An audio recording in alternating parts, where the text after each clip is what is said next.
En ces temps de crise face au pessimisme, l'optimisme est-il une forme d'héroïsme admirable, d'aveuglement coupable ou de bêtise légère? Vous avez 10 minutes et je ramasse les copies. Bienvenue dans QDBN. Du journal officiel qu'est venue la bonne surprise. Les librairies, nos chères librairies et indispensables librairies, sont désormais reconnues comme commerces essentiels et pourront donc rester ouverts malgré la crise. Une très très bonne nouvelle, puisque sans livres, confinés, nous sommes comme beaucoup plus enfermés, comme enfermés sans fenêtre. Musarder parmi les rayons, se laisser séduire par quelques mots alléchants.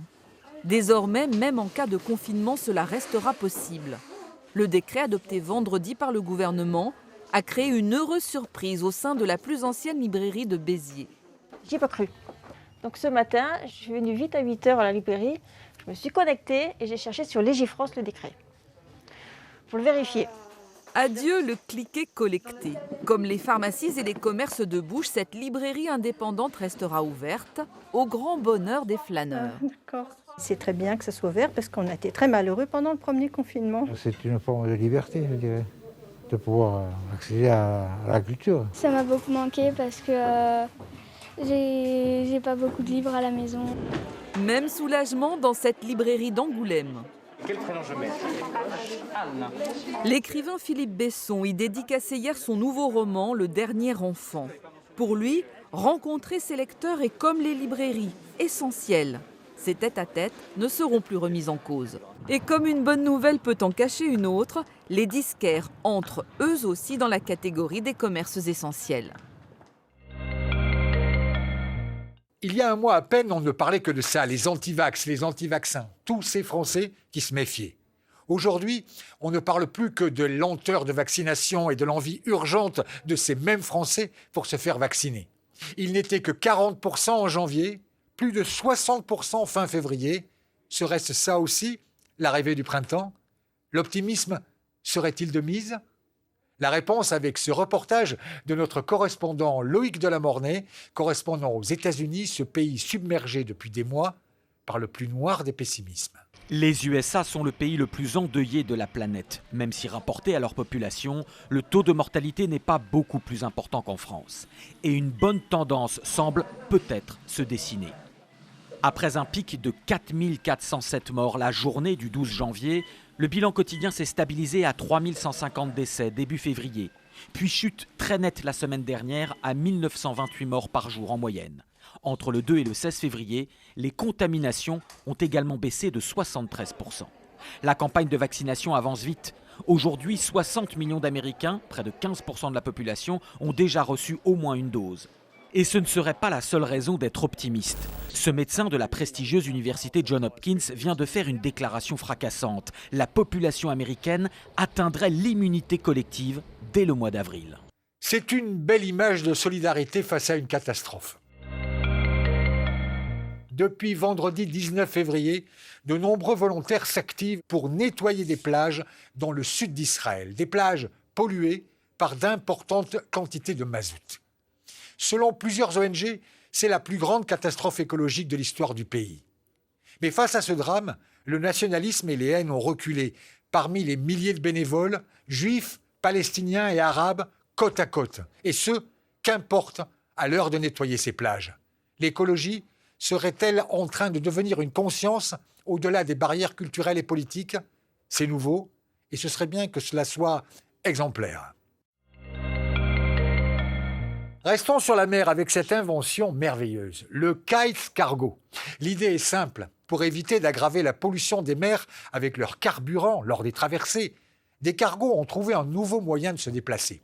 Le kite cargo, une énorme toile de parachute et le vent comme carburant. Résultat, plus de 45% de gazole économisé. Dans un JT, on appelle ça des brèves. Dans QDBN, nous avons aussi nos brèves, ces nouvelles si courtes, mais qui font quand même du bien. Le trou d'ozone, par exemple. Le trou d'ozone s'est pratiquement refermé au-dessus des pôles. Les émissions de CO2 ont diminué ces dernières années de manière drastique grâce au recours aux énergies renouvelables. En Corée du Sud, le pays autorise enfin le recours à l'IVG après des mois de manifestations. Aux États-Unis, enfin, la Virginie devient le premier État du Sud à abolir la peine de mort. Et pour finir, notre traditionnelle belle histoire.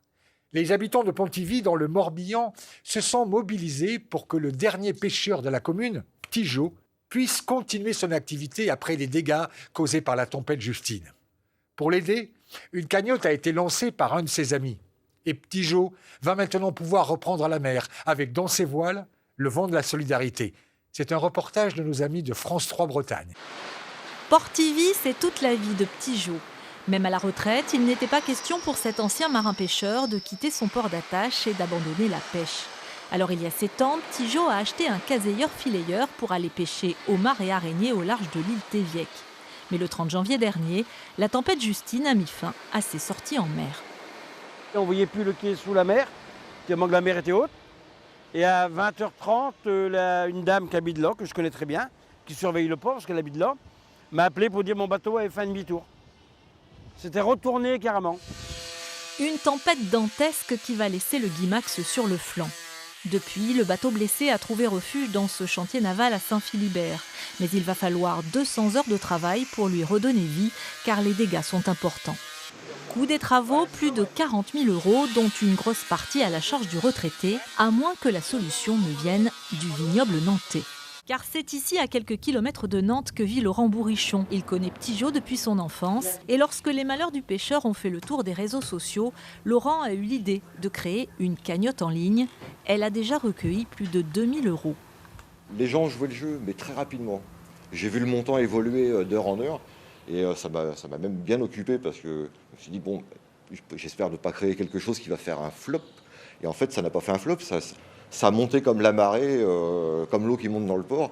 Et je suis super content parce que ce que Tigeau apporte aux gens dans son quotidien, au quotidien, je vois que les gens essayent de lui rendre. Une solidarité entre gens de terre et gens de mer qui devrait permettre à Tigeau de se remettre à flot, lui et son bateau. QDBN, c'est fini. Les bonnes nouvelles, c'est comme toutes les bonnes choses. Il ne faut pas en abuser. On se retrouve même lieu, même heure la semaine prochaine, puisque le pire, figurez-vous, n'est pas forcément sûr.